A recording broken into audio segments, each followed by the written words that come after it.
Actually, gikan mi og 3:30 AM since 30 minutes away among gistayhan from the starting point.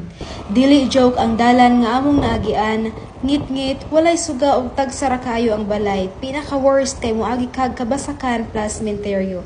Pero go lang gihapon ka excited mi makakita sa view. So if na kay plan nga musaka sa Alicia, please watch until the end of this video cause I will give you the tips and reveal the fees. So pag abot namo sa registration area, gi-welcome dayon mi sa mga tour guides ug usa nila ang mukuyog namo pasaka. Very amazing sila kay gawas nga buutan, very accommodating ug taas kayod pasensya labi na sa mga first time hikers sama nako. Mas na-amaze lang ko kay before mi nag-start og hike, nag-conduct ang tour guide og orientation sama sa paghatag og tips. So guys, if you are into nature, hiking, or want to disconnect, Alicia Panoramic View has to be on your list. Here's what you need to know before going. Entrance fee, 30 pesos each. Required tour guide is 300 pesos. So maximum of 5 packs na siya. And best time to hike is sunrise hike or you can do the camp overnight.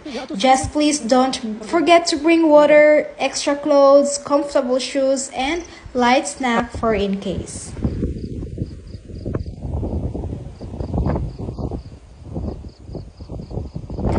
Pag abot na mo sa taas, wala at ko laing nasulti, kundi wow, just wow. I can't believe nga naadaing ani diri sa Pilipinas.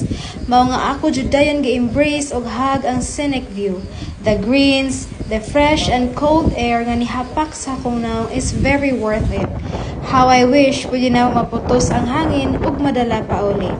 After nako nagmuni-muni, niadto na dayon mi sa pinaka-exciting point kay need mi musaka sa ilang gitukod nga picturanan to see the beautiful 360 view here.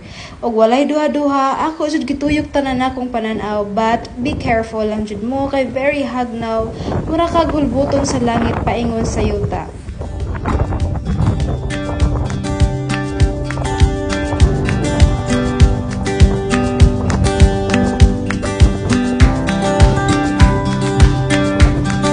So, just enjoy the view and i-feel na lang sa tupod ninyo sa inyong pagtanaw din ng video until sa pagsaka na mo sa kinatasan.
Sa pagpicture ug pagkuhag mga videos, we decided nga monaog na since na pa mi last itinerary for that day.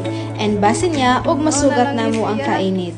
So when lagnaog, nindot jud gihapon ang imong masugatan nga views, very unbelievable. All I can say that this moment is very worth it and unforgettable.